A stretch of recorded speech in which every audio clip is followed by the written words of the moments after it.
आज का टॉपिक है dispersion. We'll study what the dispersion is all about. Till date, we have learnt about the different measures of central tendency, like mean, median, mode, geometric mean, harmonic mean. What were they? They were different measures of central tendency. What they did, they help us to find out the magnitude of the data, but they do not tell us about the spread or the variability in the data. What does it mean? अगर कोई data दे रखा है तो वो represent किया जा सकता है एक सिंगल वैल्यू से, तो उसका मैग्नीट्यूड बताया जा सकता है.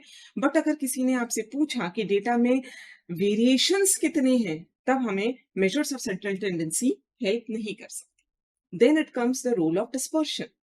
डिस्पर्शन मतलब उस डेटा के अंदर फैलाव, स्प्रेड कितना है.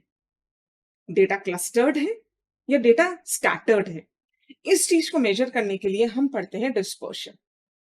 अगर हम आपसे बात करें कि डिस्पर्शन पढ़ने के लिए हमें कितने मेथड्स या मेजर्स की जरूरत होती है, that will be taken in this topic.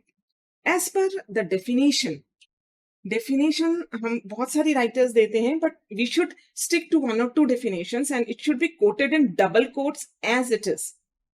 Like Spiegel ने डेफिनेशन दी है कि degree to which numerical data tend to spread about an average is called dispersion. Bruce की डेफिनेशन भी है, dispersion is the degree of the scattering or variations of the variable about the central value. When I say central value, remember the central value, it can be any of the method of the this central tendency. कौन से? mean, median, mode. इन तीनों में से जो भी central value है, data को represent कर रहा है, उससे वेरिएशन डेटा का डिस्पर्शन से कैलकुलेट किया जा सकता है. Now Why we need it? क्या पर्पस है डिस्पर्शन पढ़ने का? आप उसमें पर्पस बोले, सिग्निफिकेंस बोल सकते हैं, इंपॉर्टेंस बोल सकते हैं, या reasons to study the dispersion. इन सारे प्रश्न, इन सारे क्वेश्चंस का आंसर हम इन्हीं पॉइंट्स में दे सकते हैं. जैसा पहला रीजन है रिलायबिलिटी, एवरेज की चेक करने. And one more thing, when I say average, it is in general habit कि हम एवरेज को मीन से रिप्लेस कर देते हैं या इंटरचेंजेबली यूज करते हैं. मीन मतलब एवरेज, एवरेज मतलब mean. But mathematically when I say average include mean, median and mode, तीनों चीजें आती हैं. व्हेन आई से एवरेज, तो उसकी रिलायबिलिटी कैसे चेक होगी? अगर डेटा बहुत स्कैटर्ड है, तब average is not at all a good representation of that particular data set. लेकिन अगर आपका डेटा क्लस्टर्ड है, पास है डेटा वैल्यूज, तब जरूर हम कह सकते हैं कि मेजर्स ऑफ जो सेंट्रल टेंडेंसी, सारे एवरेज के टूल्स जो आपने पढ़े हैं, mean, median, mode, they all are well reliable. तो पहला पॉइंट, डिस्पर्शन का पहला पर्पस, पहला इंपॉर्टेंस, पहला सिग्निफिकेंस, पहला use, reliability of an average. तो एवरेज रिलायबल कब है? जब डेटा क्लस्टर्ड है. एवरेज कब रिलायबल नहीं है? जब डेटा स्कैटर्ड है, स्प्रेड बहुत है, तब एवरेज की रिलायबिलिटी नहीं रहती. तो ये एवरेज की रिलायबिलिटी हम डिस्पर्शन से चेक कर सकते हैं. दूसरा होता है control of variability. Control of variability, कहाँ वेरिएबिलिटी को कंट्रोल करने की जरूरत पड़ती है?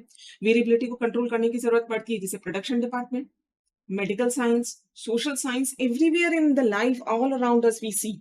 आप देखिए मेडिकल साइंस में, जब आपका ब्लड प्रेशर पेशेंट का वैरी करता है, बहुत ज्यादा बढ़ रहा है, कम हो रहा है, बहुत ज्यादा कम हो रहा है, बढ़ रहा है, ब्लड प्रेशर हो गया, बॉडी टेम्परेचर बहुत ज्यादा कम ज्यादा हो रहा है, हार्ट बीट की इशू आ रहा है, पल्स बहुत ज्यादा बढ़ गई है, पल्स कम हो गई है.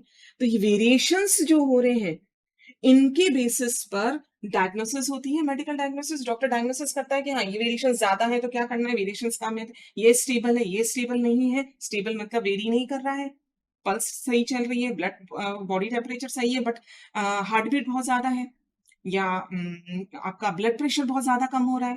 तो इस तरह के वेरिएशंस को स्टडी करके मेडिकल डायग्नोसिस होती है.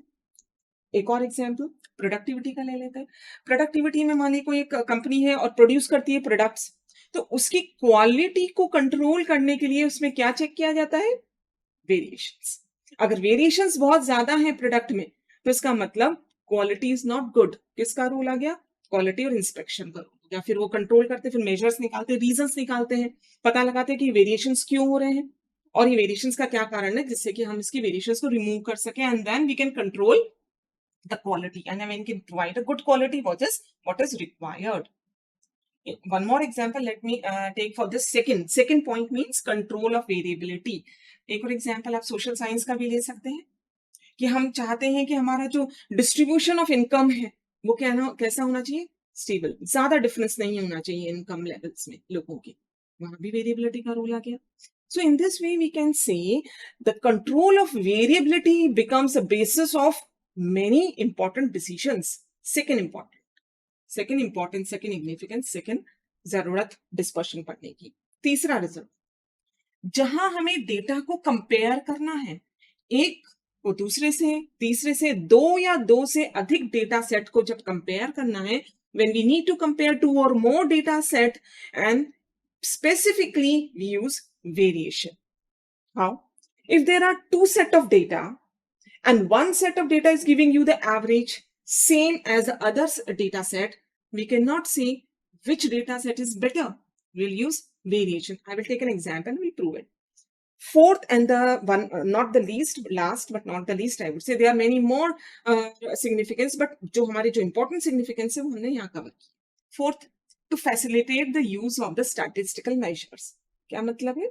Facilitate the use of other statistical measure, मतलब जितने भी important statistical tools हैं जैसे correlation, regression, ये यहाँ पर ये tools किस basis पर क्या use करते हैं?